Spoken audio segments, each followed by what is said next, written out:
start by reflecting on Saturday. It's the first time we've had back-to-back losses this season. So what signs have you seen from the players since then that it's not going to turn into a slump in form? Well, have some perspective how difficult it is what we've done up to now, and then feel that pain, feel that emotion, and use it to be better and to improve. So we were very clear in what happened, the reason why it happened. Watching the game two times, we didn't deserve to lose that match, but this is football, and we get punished for things that are related to our identity, and that's the things that we need to defend in the strongest possible way, because that's the reason that we are where we are today. Because of those last two results, does it bring an extra importance to this game? It was a big game anyway, but does it add anything else? I think that doesn't change it. I mean, regardless, we would have won the game. This is the quarters finals of the Champions League. It doesn't get much better than that, and we worked so hard throughout the season to be in this position in the competition. We're going to play an opponent here that we know about their records and what they've done. So hungrier than ever, very excited, and very, very motivated for tomorrow's game. And can I just check in about a couple of players, please? Gabriel, is he fit and available? Yes. Declan Rice? Yes. Leandro Trossad? And then Bukayo Saka and Jurriën Timber. I don't think they trained today. So no, they're having trouble. They're not ready yet. Let's see. Hopefully they're going to be ready for the weekend if everything goes well. And that's a massive boost, because in recent days we lost so many important players, and that's something that we need to change immediately. Thanks. We'll go to John Cost from the Mirror. Hi. It's a hell of a week coming up, isn't it? And you talked about the players being hungrier than ever. How does that manifest itself? Do you see the determination in this group? What makes the qualities and spirit within this group so special? A lot of things, the way they communicate, the way they express their feelings, the conversation that obviously we had after that match, and because I know what it means to them, and I know how much they want it, and it's now the moment to show it, and we have to do it on that green tomorrow at the highest level. When you see the mentality and spirit being questioned a little bit, more mentality than spirit, but does that fire up the players, do you think? Do you always see a response? You certainly have, early in the season. That's in football, the first game of the season. That's going to be questioned. Is okay, what about Arsenal this season? And it's been like this for the last 9 months, and that's going to continue. That's never going to change when you play at this level for this club. That's always going to be a question mark, and that's it. You have to live the present. You have to deliver every day. You cannot pick the games. You cannot pick the moments or the actions. It's every action, every game, every moment, and that's the standards that we set, and that's part of identity, and it's part of this football club. Dharmesh from Sky. Hi there, Mikel. Hi. Hi. Victor obviously is coming back to his former club. He could get an interesting reception from the home fans. How is he? Does he seem phased, and is he embracing what could be a testing atmosphere? I think he's very excited. Obviously, he's full of gratitude for his time here. The way he talks about the club, the players, the staff, everybody around the club, the experience that he had, how important that part of his journey sporting has been. And and now he's Arsenal. He's the quarterfinals of the Champions League. He's never played at this level in the competition, and obviously you can imagine what it means to him. After what he did with Sweden in the international break, he obviously came back. He scored at the weekend as well. Have you noticed a different Victor Gyökeres, maybe a more confident Victor Gyökeres? I mean, those are experiences that you put in your veins, I would say, and it doesn't get much better than putting your country into a World Cup with a goal that you scored. So that's still there, and that's going to be there for the rest of his career, like all the moments that he's here, the moments that he's creating for us. And that's the story that he's creating, and hopefully tomorrow he's going to show another very good side of him. Just final one from me. Last season you played Sporting here, beat them 5-1. Since then, what have you made of how they've developed, particularly in this season's Champions League at this stadium? And before we played them as well. I mean, when you look at what they've done, especially at home, the way they have behaved in this Champions League, the opponents that they have beaten, we know the difficulty of the match. That's why we want it even more. Tom, Football London. Hi, Mikel. We've often asked you about the experiences of previous seasons and how they're impacting this one. But can I ask you about the players that have joined this season, like Victor, like Noni, Ebereche, for instance, Martin Zubimendi?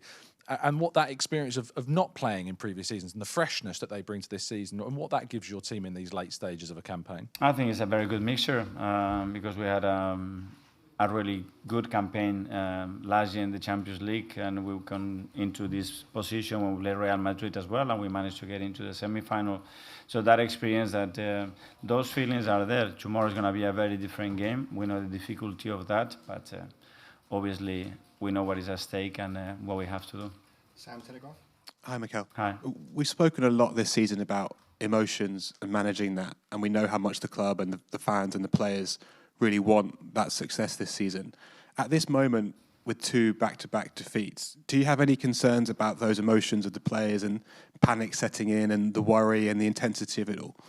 No, I think when you have the opportunity that we have, that has to be taken through excitement, through preparing yourself in the best possible way to focusing on the present, on the things that we have to do. And especially in our identity, very, very clear what is taking us all the way to where we are. And that's where we have to focus. When you spoke about defending the identity, do you mean tactical things or more sort of philosophical? Everything.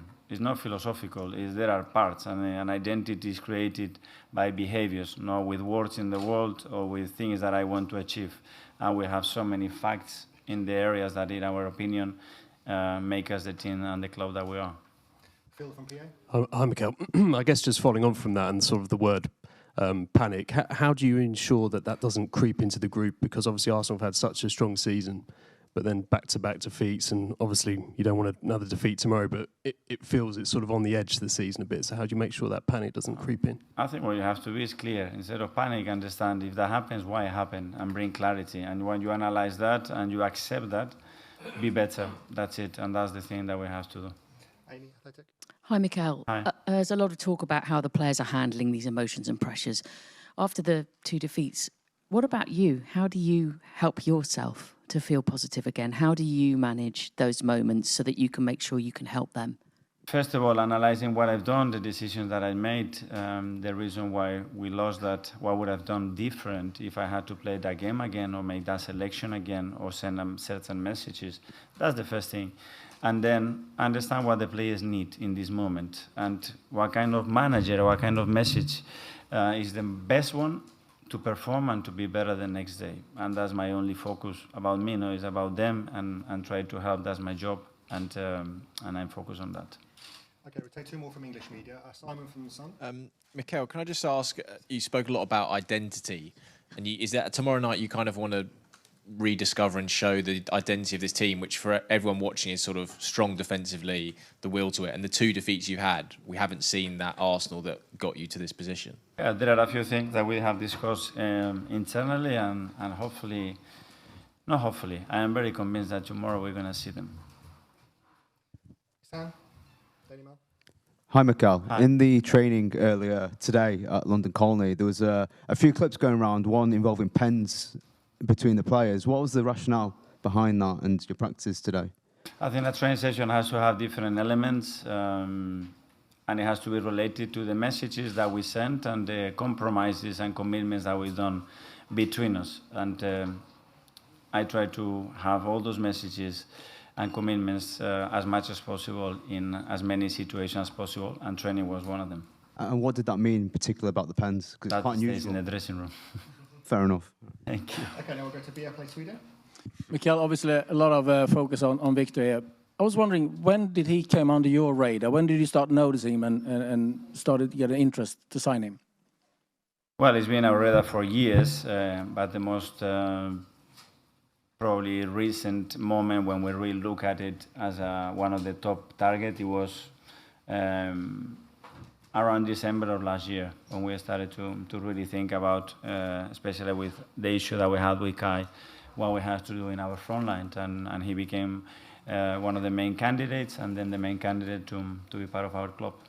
It's obviously always start difficult the first season with a new club and a new league. Are you in a place where you thought it would be, or have you hoped for more?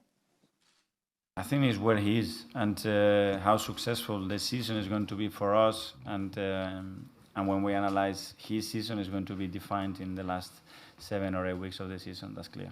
And now some from Portuguese media. Yes. Hi, Miguel Arteta, Bárbara Simões Nunes for SIG Portugal.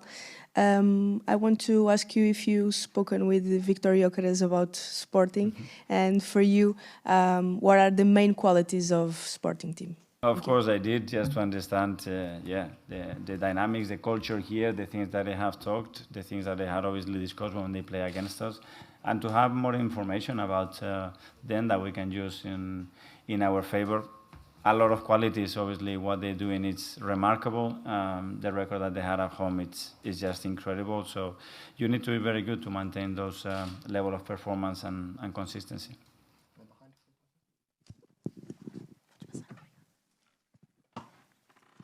Hi, Mikel. Inês Geraldo, RTP Notícias. My question for you is about Morten Hjulmand. You won't be playing tomorrow. How do you think that will influence Sporting tomorrow? And do you think, what are the main differences from Sporting last season to this season? Thank you. Every moment of a team is different. Obviously, they're in a high moment, especially the way they got into the quarterfinals and the game that they played, for example, here against Paris, or the recent form in the league.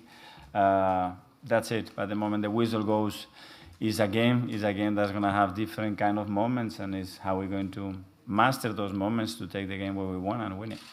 Okay, last two. Firstly, gentlemen here. Hi, Pedro Casteleiro, A Bola. How do you see Rui Borges' work? He wasn't in charge last time you were here.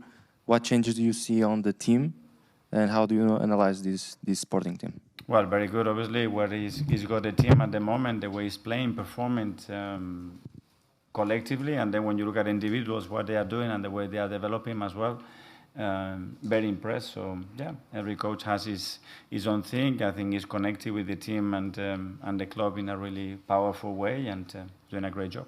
And finally, one here. Hello, Mikel. Aqui. Here. Rodrigo Lima, Bola na Rede from Portugal. Sporting is a team with a lot of variability, able to move players into central areas, but also create danger on the wings with players like Maxi Araujo and Jenny Catamo. How do you see this variability influencing the game tomorrow, and which players do you consider the biggest threat? Thank you.